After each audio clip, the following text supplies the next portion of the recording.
Hi, I'm Sam. Welcome to my channel. In this video, I'm going to be showing you how I drew this sweet little robin. I really hope you enjoy it. There's a lot of texture there, there's a lot of colour, and that little glassy eye, which is so important on this. I really hope you enjoy the video. So I start with the eye as always, and I'm going around with my dark sepia, never the black to begin with, just going around the edge and then adding to the darkest point, which is usually the bottom, leaving the highlight free. And I do the same with the beak as well. So using the dark sepia just to outline the darkest parts and just map in and work out where everything is. Going in with a cold grey one now and just blending into the highlight a little bit. We're trying to get rid of the graininess, making sure that the beak and the eye are nice and smooth, and working up through the cold greys into the 2 and 3, up into the 6 there, and blending as I go, using a very, very light hand and building up through the layers. It's really important that we get that shiny look, and for that we need to add lots and lots of layers. So now going in with the black to the outline, adding some blue into the highlight, which always makes it shine a little bit, using a combination of different colour blues. We've got the sky blue and the ultramarine. Just going in with a cream, Faber-Castell, into the lightest parts, and then going in with an ochre just to make sure that I map in where the direction of the feathers are, the darkest parts of the shadow. You can see that some areas are really dark and they create the shape and the form of the face. So I'm just adding that in using the terracotta as well, and just going around and adding lots and lots of different layers, again building up through the colours. I generally go from light to dark, but if I want to map in where all of the important parts are, then I can go in with some darker colours like the brown ochre and the burnt ochre as well, and then just using a little bit of an orange glaze just to brighten everything up. It's really nice to get those lovely red and orange colours into the robin's face and make it lovely and vibrant, going in with the bistre and the nugget. And then I really love to use the dark sepia colour over the top of any other colours that I've laid down. And what this does is it actually adds some depth, adds some shadow, but you don't lose the colour underneath. And I just love that. The ones I use for this are the dark sepia and the warm grey 6. They're my favourites. Just adding a little bit more cadmium orange, light cadmium orange, and going in with the orange glaze as well, just to add that vibrancy. You can see it's really starting to build now. Darkening up with the dark sepia under the beak to make sure that that stands out and it doesn't look too much like it's stuck on. Same with the eye. We need to kind of integrate the two, so there's some subtlety of shadow around that area just to make sure that it all fits in and we've got a lovely shape to the face. You can see there I'm darkening up with the dark sepia, going in with a little bit of the cream and then the terracotta, the orange glaze, darkening up around the eye, making sure that it's nice and crisp around the edges. We don't want any fuzziness or any graininess because that's going to make it look crayony, and we want a lovely glassy beady look. Adding the black now, usually the final layers are the black, the depth under the beak, and then just blending a little bit with some bistre and some nugget and some dark sepia as well, making sure that it doesn't look too dark, and I can glaze over with a lighter colour as well. Just lifting up some of the pencil, and I can go in with my cold grey 1 just as a base because there's a lot of grey in the head as well as brown, and so I'm going to start to build up through the cold greys, again mapping in where the textures are, where the form is, where the shadows, the darkest parts, and then I can go in with some browns, the bistre, the nugget, and just start to build up. Looks a little bit spiky at this stage, but gradually when you add all of the different colours and all of the different layers, it starts to soften the pencil strokes. Sometimes I like to go in with a lighter pencil in between to make sure that they are softened and I can move some of the pigment around, adding a little bit of the ultramarine blue just to get that shine again, because sometimes the cold greys just aren't blue enough. Although they've got a blue undertone, they need a little bit more to make things shine. So now moving on to the body, I'm going in with the ivory first of all, the light orange cadmium or cadmium orange, and the orange glaze as well. cream and the light cadmium yellow, and then building up just like I did with the face, but on the chest here you can see there's a lot more light. The light is shining on here, and so the overall look is light. But don't forget that we need to add those textures in. I've got the terracotta as well for the darker parts, and I'm building up through the layers, softening with lighter pencils in between before I go back in and add some of the shadowed areas. You can see where the feathers lay on top of each other. I'm using a light hand and I'm working in the direction of the feathers, just making sure that your pencil strokes are the length of the feathers. If you do them too long, it will look like a really hairy bird. So you need to be mindful of the length of your pencil strokes.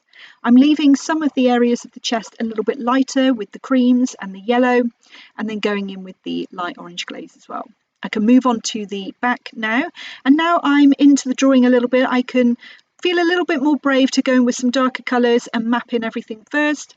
The wings of the robin were a little bit browner than the grey of the head, and so I'm going in with my trusty Vistas and Nuggets and making sure that we are adding plenty of texture, going back in with the greys as well, and then building up through the layers, going in with the walnut brown, which is a really lovely rich brown colour, into the shadows.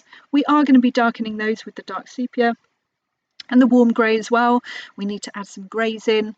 I'm working between the cold greys and the warm greys to get a combination of both. They work really well together, so don't worry too much about which ones you should lay down first. As long as you're generally working from light to dark, then that's the main thing.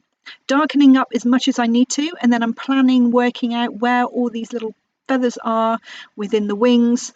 Need to work out where the lines are. Take your time, because this is a little bit like a jigsaw puzzle to begin with, and it can be a bit confusing. So making sure that you're not rushing, that you're slowing down. You might not get all of the feathers in that are on the reference photo because you might have a smaller drawing and you won't be able to get the detail in. You can only get as much detail as the finest point of your pencil, so maybe just leave one or two out so that it looks more pleasing as a drawing. You don't have to copy exactly the reference photo, it's there as a guide, and you can use your artistic license as much as you want, because this is your drawing at the end of the day and your original. So going back in with the browns, adding a little bit of the orange on the wings as well, leaving out the highlights where I need to, really darkening up the shadows so that we've got that form and it looks as though the feathers are lying on top of each other. If you don't darken the shadows enough, then it won't have that kind of pop. It will look a little bit flat, a little bit 2D. Remember, you are trying to make something 2D into something 3D, which is a bit of a challenge, but the way to do that is to work with the lights and the darks. It's all an optical illusion. So if you've got light next to dark, it's going to look like it's rounded or lying on top of something, and making sure that you have a shadow underneath, like I'm doing now, it really does look that it's lying underneath and the feathers on top are curving around and laying there on top and creating that shadow that you need. I'm softening with a lighter pencil, and then I'm going into the belly area now, which is greys. There's a lot of texture in here, and I'm working through the cold greys and the warm greys as I have done with the feathers. I'm just using a little bit more grey here, going in with the burnt ochre and the brown ochre, and just mapping in where the browner parts are and where the grey parts are, darkening through the shadows, making sure that I know that if I were to leave the drawing, often don't draw coloured pencil portraits or anything like this in one sitting. They are notoriously slow, and you do have to come back a couple of times just to finish. So if I put these little mile posts in, these little landmarks, I don't really know what the term is, then I know where to come back to. I can look at my reference photo and think, yes, that's that shadow, that's that part of the feather that I left off. So I put these in first, and it really does help me work out where I am in this jigsaw puzzle of a drawing. So going in with the browns as well, the ochres, and building up texture, adding lighter pencil in between to really soften the pencil strokes and move it around and make sure that it doesn't look too crayony or too grainy, but there's still plenty of texture. If you lay down a layer of lighter pencil, you can use the polychromos, but I find the luminants are much better. Then we can use the slice tool and slice back at the end to get more feather texture, which is always really, really helpful in any drawing. So going in with the darker greys now underneath the wings, making sure that there's enough shadow under there that it looks like the wing is actually standing on top. That's what we're looking for. And then going in with the shadows over the feathers, You can see now by adding those shadows, it looks like the front of the chest next to the orange part is standing forward than the part that's coming under the wing. And that's what that does. It creates that shadow and it makes it look like it's standing out. Makes it look 3D and it makes the bird look rounded. There you go, there's the slice tool. I've added a lighter layer underneath. It would have worked a lot better with luminance, but we live and learn. So I'm using the slice tool now to just scrape back some of the pencil to reveal the paper or a lighter colour underneath, and that gives some lovely texture. And we can do like flyaway hairs, any of the hairs or feathers that are lying on top of dark. You can do that with the slice tool as well. It's a fantastic tool. Just darkening around the head, making sure that it does look 3D, darkening the values as much as I need to, glazing over the top with some colours if it's not looking brown enough or grey enough or possibly orange enough on the chest. You can go over the top with a colour and just glaze, and it gives a lovely overall colour on top. So I'm just adding the legs now, taking your time here. Try not to think about adding them as legs, just working out what these shapes and colours are and taking your time to build up through that, and knowing that the process at the end, it will work. If you're really concentrating on drawing feet, they generally go a little bit wrong. They end up looking a bit sausagey. So if you're just thinking about what shapes the shadows are creating, maybe leaving the highlights free, then what I find is that the feet just appear. So trust in the process and know that it will work if you just follow the shapes and colours that are in your reference photo.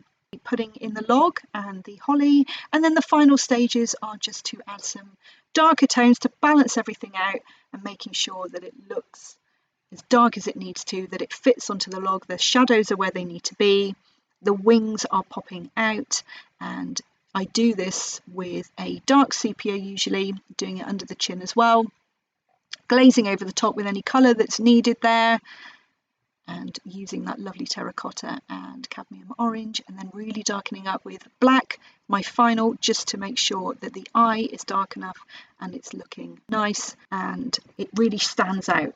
So there you go, zooming in, you can see the texture of the feathers, and then zooming back out again onto the berries and the holly, and you can see there's plenty of texture through the robin and it's nice and balanced.